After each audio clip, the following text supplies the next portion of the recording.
నమస్తే, welcome to special focus. Balochistan army China Pak దేశాలకు నిద్ర లేకుండా చేస్తున్న పేరు ఇది. చంపడం చావడం మాత్రమే తెలిసిన సైన్యం ఇది. హక్కుల కోసం అంటూ యుద్ధం మొదలుపెట్టిన బలూచ్ ఆర్మీ రక్తపాతం సృష్టిస్తోంది. పాక్ లో రైలును హైజాక్ చేసి 100 మందికి పైగా ప్రయాణికులను బందీలుగా చేయడం ఇప్పుడు సంచలనంగా మారింది. అసలు ఎవరి బలూచ్ లిబరేషన్ ఆర్మీ ఫైటర్లు ఎందుకు రైలును హైజాక్ చేశారు? అసలు వాళ్ళ డిమాండ్లేంటి? పాక్ ప్రభుత్వంతో దశాబ్దాలుగా ఎందుకు పోరాటం చేస్తున్నారు? చైనా పేరు చెప్తే ఎందుకు కోపంతో ఊగిపోతున్నారు?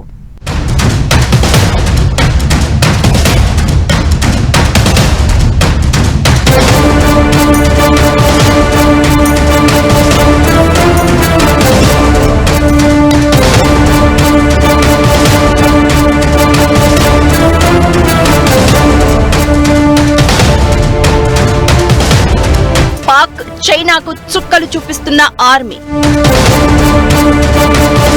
ట్రైన్ హైజాక్ తో బలూచ్ ఆర్మీపై చర్చ.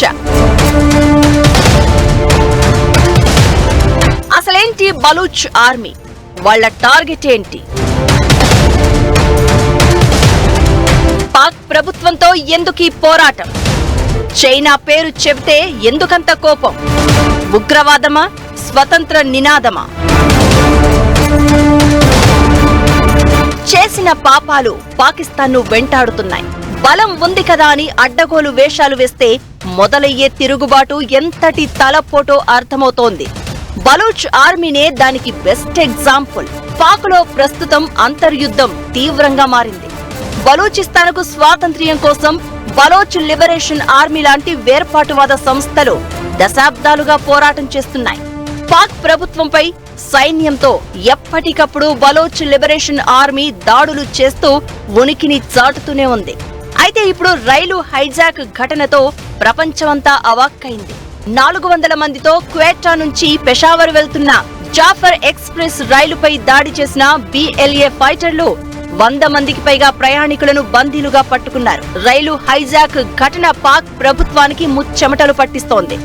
తమపై పాక్ ప్రభుత్వం కానీ ఆర్మీ గాని చర్యకు దిగితే బందీలను చంపేస్తామని బలూచ్ లిబరేషన్ ఆర్మీ వార్నింగ్ ఇచ్చింది. పాక్ తో పాటు చైనాకు కూడా చుక్కలు చూపిస్తోంది బలూచ్ ఆర్మీ. ట్రైన్ హైజాక్ ఘటనతో బలూచ్ ఆర్మీ వ్యవహారంపై ఇప్పుడు ప్రపంచవ్యాప్తంగా చర్చ మొదలైంది. ఏంటి ఆర్మీ? వీళ్ల లక్ష్యం ఏంటి? ఇంతటి మారణ హోమం ఎందుకు క్రియేట్ చేస్తున్నారు? అసలు చైనాతో సంబంధం ఏంటి? అసలు వీళ్ల డిమాండ్లు ఏంటనే ప్రశ్నలు తెర మీదకు వస్తున్నాయి. 1947లో భారత్కు స్వాతంత్ర్యం లభించాక పాకిస్తాన్ వేరుగా విడిపోయింది. అప్పుడు పాకిస్తాన్లో బలూచిస్తాన్ స్వతంత్ర రాజ్యంగా ఉండేది. 1948లో బలూచిస్తాన్ను పాకిస్తాన్ బలవంతంగా స్వాధీనం చేసుకుంది. దీంతో అప్పటి నుంచి బలూచిస్తాన్ జనాలు తమ రాజకీయ సాంస్కృతిక గుర్తింపు కోసం పోరాడుతూనే ఉన్నారు. 1970లో బలూచ్ జనాలు పాక్ నుంచి విడిపోయేందుకు చాలా సార్లు యత్నించారు. పాకిస్తాన్ సైనిక చర్యలు ప్రారంభించి బలూచ్ జనాల పోరాటాన్ని అణిచివేసింది. దీంతో పలు గ్రూపులు తిరుగుబాటు మార్గాన్ని ఎంచుకున్నాయి. అలా ఏర్పడిందే బలూచ్ లిబరేషన్ ఆర్మీ. నిజానికి దేశ విభజన సమయంలో బలూచిస్తాన్లోని అతిపెద్ద రాచరిక రాష్ట్రమైన ఖాన్ ఆఫ్ కలాత్ భారత్లో చేరాలని కోరుకుంది. అయితే జిన్నా ఒత్తిడి తీసుకువచ్చారని కలాత్, మక్రాన్తో పాటు బలూచిస్తాన్లోని లస్బెలా, కరన్ పాక్లో బలవంతంగా చేర్చుకున్నారు అన్నది అక్కడి జనాల ఆరోపణ. నిజానికి ఇప్పటి రక్తపాతానికి 75 ఏళ్ల కిందే బీజం పడింది. పాకిస్తాన్లో బలూచ్ చేరిన వెంటనే తిరుగుబాటు ప్రారంభమైంది. 1948, 1958, 59, 1962, 63, 1973, 77 మధ్య తిరుగుబాట్లు జరిగాయి. అయితే 1973లో అప్పటి పాక్ ప్రధాని జుల్ఫికర్ అలీ భుట్టో బలూచిస్తాన్ ప్రాంతీయ ప్రభుత్వాన్ని రద్దు చేసి సైనిక చర్యకు ఆదేశించాడు. బలూచ్ ఆర్మీ పోరాటం చేస్తోంది స్వాతంత్ర్యం కోసం. బలూచిస్తాన్ అనేది నైరుతి పాకిస్తాన్, ఆగ్నేయ ఇరాన్, దక్షిణ ఆఫ్ఘనిస్తాన్లో వ్యాపించి ఉంది. అయితే పాకిస్తాన్ నుంచి విడిపోయి బలూచిస్తాన్ ప్రత్యేక ప్రాంతంగా ఏర్పడాలని, తమకు స్వయం నిర్ణయాధికారం ఉండాలని BLA డిమాండ్ చేస్తోంది. 2000 సంవత్సరంలో ఏర్పాటైన బలూచిస్తాన్ ఆర్మీని పాకిస్తాన్, అమెరికా ఉగ్రవాద సంస్థగా ప్రకటించాయి. 2011 నుంచి బలూచ్ ఆర్మీ యాక్టివ్ అయింది. మజీద్ బ్రిగేడ్ పేరుతో సూసైడల్ స్క్వాడ్ క్రియేట్ చేసి పాక్ వెన్నులో వణుకు పుట్టిస్తోంది ఆర్మీ. సో చాలా తక్కువ జనం ఉన్నారు, ఎక్కువ ఏరియా ఉన్నారు ఈ బలూచిస్తాన్కి. సముద్రం ఒడ్డు ఉన్నది. గ్వాదార్ అనే పెద్ద ఎయిర్పోర్ట్ అన్ని కట్టి చైనీస్ కప్పచెప్పారు. పాకిస్తాన్ మా వస్తువులన్నీ అమ్మేస్తున్నారు, మాకేం రావట్లేదు, మమ్మల్ని సప్రెస్ చేస్తున్నారు, జైల్లో పెట్టారు. మా కింగ్ అనే వ్యక్తిని బాంబు చేసి చంపేశారు కొన్ని సంవత్సరాల క్రితం. ఇవన్నీ ఉన్నాయి. ఇలా పరిస్థితుల్లో ఇప్పుడు వాళ్ళు బలూచిస్తాన్ లిబరేషన్ ఆర్మీ ఆ ట్రైన్ని హైజాక్ చేసి వాళ్ళ ప్రిజనర్స్ ఎవరైతే వాళ్ళు పాకిస్తాన్ కస్టడీలో వాళ్ళు రిలీజ్ చేయాలన్నారు. విస్తీర్ణ పరంగా పెద్ద ప్రావిన్స్ అయిన బలూచిస్తాన్ అతి తక్కువ జనాభా ఉన్న రాష్ట్రంగా మిగిలిపోయింది. మొత్తం పాకిస్తాన్ విస్తీర్ణంలో బలూచిస్తాన్ విస్తీర్ణం 44% ఉంటుంది. బలూచిస్తాన్లో చమురు, ఖనిజ సంపదను పాక్ సర్కార్ అక్రమంగా దోచుకుంటోందని BLA ఆరోపిస్తోంది. బలూచ్ జనాలు జాతి వివక్షను ఎదుర్కొంటున్నారని బలూచ్ ఆర్మీ ఆరోపిస్తోంది. ఇకటు పాక్కు తోడు చైనా కూడా రంగంలోకి దిగడంతో BLA మరింత కోపంతో రగిలిపోతోంది. పాక్కు వ్యూహాత్మక మిత్రదేశంగా ఉన్న చైనా బలూచిస్తాన్ ప్రావిన్స్ లోని సిపెక్ అంటే చైనా పాకిస్తాన్ ఎకనామిక్ కారిడార్ ను అభివృద్ధి చేస్తోంది.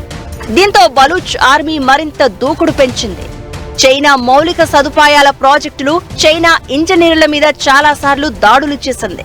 పాకిస్తాన్ సైనిక జనరల్స్, ప్రభుత్వంలోని ఉన్నత వర్గాలు వారి విలాసాల కోసం బలూచిస్తాన్లోని సహజ వనరులను దోచుకుంటున్నారని, అవి తమ దేశానివే అని ట్రైన్ హైజాక్ ఘటన తర్వాత BLA ప్రకటించింది. విదేశీ పెట్టుబడిదారులు బలూచిస్తాన్ వనరుల దోపిడీలో పాల్గొనవద్దని హెచ్చరికలు జారీ చేసింది. బలూచ్ తిరుగుబాటును పాకిస్తాన్ అణచివేసే ప్రయత్నాలు చేస్తూ ఉండడంతో పరిస్థితులు మరింత ఉద్రిక్తంగా మారుతున్నాయి. బలూచ్ పౌరులను కిడ్నాప్ చేసి మళ్లీ వారి జాడ లేకుండా స్థానిక ప్రభుత్వ నిఘా సంస్థలు కుట్రలు చేస్తున్నాయనే నివేదికలు బయటకు వచ్చాయి. 2011 నుంచి దాదాపు 10,000 మందికి పైగా జనాలు కనిపించకుండా పోయారు. ఇలాంటి పరిణామాల మధ్య బలూచ్ ఆర్మీ మరింత దూకుడు చూపిస్తోంది. చైనా ప్రాజెక్టులపై బలూచ్ ఆర్మీ మరింత రగిలిపోతోంది. ఆ మధ్య పాక్ చైనా మధ్య స్నేహానికి బీటలు పారినట్లు కనిపించింది. బలూచ్ ఆర్మీని కంట్రోల్ చేయకపోతే పెట్టుబడులు వెనక్కి తీసుకునే అవకాశం కూడా ఉందన్నట్లు చైనా పరోక్షంగా సంకేతాలు పంపించింది. అంటే BLA ఏ రేంజ్ లో దెబ్బతీస్తుందో అర్థం చేసుకోవచ్చు.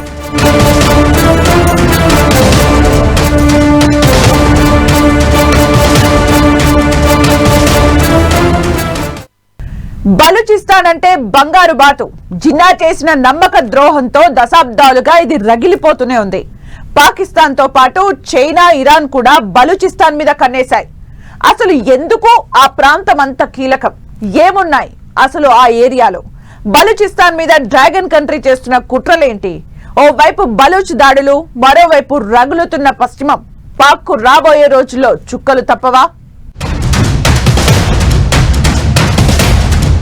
పాక్ వెన్నులో వణుకు పుట్టిస్తున్న బలూచ్ ఆర్మీ. పాక్ చేతి నుంచి బలూచిస్తాన్ జారిపోనుందా? బలూచిస్తాన్ అనేక వనరులకు నిలయం. లిథియం, గ్యాస్, చమురు, రాగి, బంగారు నిక్షేపాలు ఉన్నాయి.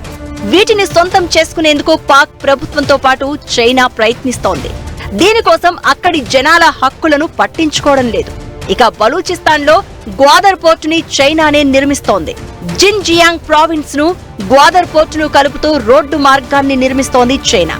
తమ వనరులని చైనా కొల్లగొడుతుందనే భావన బలూచ్ జనాల్లో మొదలైంది. దీంతో వారు డ్రాగన్ కంట్రీపై వరుస దాడులు చేస్తున్నారు.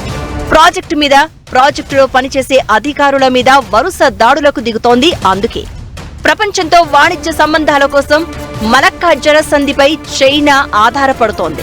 అయితే ఎప్పుడైనా ఉద్రిక్తతలు పెరిగితే ఈ మార్గంలో చైనా నౌకల్ని దిగ్బంధించే అవకాశం భారత్కు ఉంటుంది. దీన్ని అడ్డుకోవడానికి గ్వాదర్ పోర్టుని నిర్మిస్తోంది చైనా. బలూచిస్తాన్కు బంగారు బాతు లాంటి గ్వాదర్ డీప్ సీ పోర్టును కూడా చైనా చేతిలో పెట్టడం తిరుగుబాటును తీవ్రం చేసింది. హత్యలే కాకుండా కొన్ని పోలీసు స్టేషన్లను కూడా బలూచ్ ఉగ్రవాద సంస్థలు లక్ష్యంగా చేసుకున్నాయి. జాతీయ రహదారులను దిగ్బంధనం చేశాయి. రైల్వే లైన్లను పేల్చివేశాయి. తమ వనరులను పాకిస్తాన్ పంజాబ్ ప్రావిన్స్ దోచుకుంటోందని తమకు న్యాయం జరగడం లేదని బలూచిస్తాన్ జనాల వాదన. దీనికి తోడు పాక్ ఆర్మీ దారుణాలకు లెక్కే లేదు. ఈ ప్రావిన్స్ లో 20,000 మందికి పైగా పురుషులు, మహిళలు, పిల్లలను చట్టవిరుద్ధంగా నిర్బంధించారని సైన్యంపై ఆరోపణలు ఉన్నాయి. మహిళలపై అత్యాచారం చేసి చంపేవారు. ప్రభుత్వానికి ఎదురు తిరిగిన వారిని కిడ్నాప్ చేసి చంపేసేవాళ్లు. గోర్లు పీకేసిన, తలలో రంధ్రాలు ఉన్న డెడ్ బాడీలు దొరికాయంటే బలూచిస్తాన్లో పాక్ ప్రభుత్వం ఏ స్థాయిలో మానవ హక్కుల ఉల్లంఘన చేస్తుందో అర్థం చేసుకోవచ్చు. బలూచిస్తాన్కి స్వతంత్రం వస్తే పక్కన ఉన్న సరిహద్దు మీద ఇరాన్కి చాలా ఆనందం. ఎందుకంటే బలూచిస్కి ఇరాన్స్కి చాలా సంబంధాలు ఉన్నాయి. అదే కాకుండా పాకిస్తాన్కి ఎలాంటి నష్టం అంటే ఇప్పుడు కరాచీ తర్వాత ఉన్న సీ కోస్ట్ సముద్ర తీరం అంతా బలూచిస్తాన్ది. ఎన్నో మినరల్స్ ఉన్నాయి. ఇక్కడ రేర్ మినరల్స్ అన్ని బలూచిస్తాన్లో ఉన్నాయి. ఆ ప్రదేశంలో ఉన్నాయి. ఆయిల్ ఉన్నది, గ్యాస్ ఉన్నది, లిథియం ఉన్నది. ఆ ఆస్తులని పాకిస్తాన్ నుంచి వేరే వెళ్ళిపోతాయి. బలూచిస్తాన్ పై పట్టు నిలుపుకునేందుకు పాక్ సర్కార్ చెయ్యని దగుల్బాజీ పని లేదు.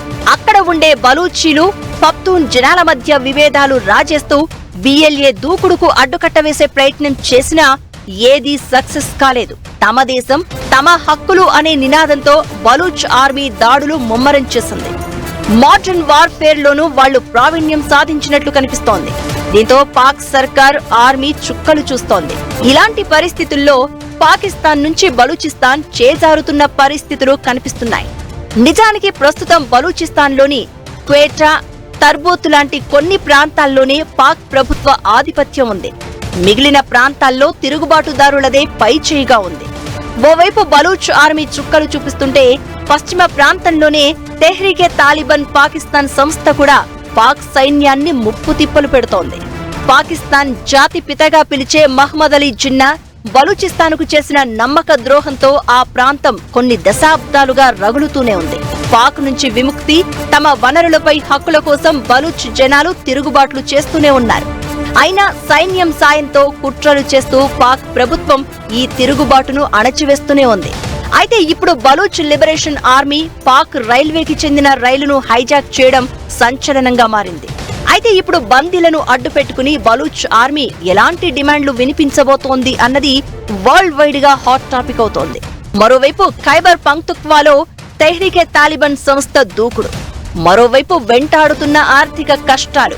ఇలాంటి పరిణామాల మధ్య పాకిస్తాన్ 3 ముక్కలు కావడానికి పెద్ద సమయం పట్టకపోవచ్చనే అభిప్రాయాలు వినిపిస్తున్నాయి.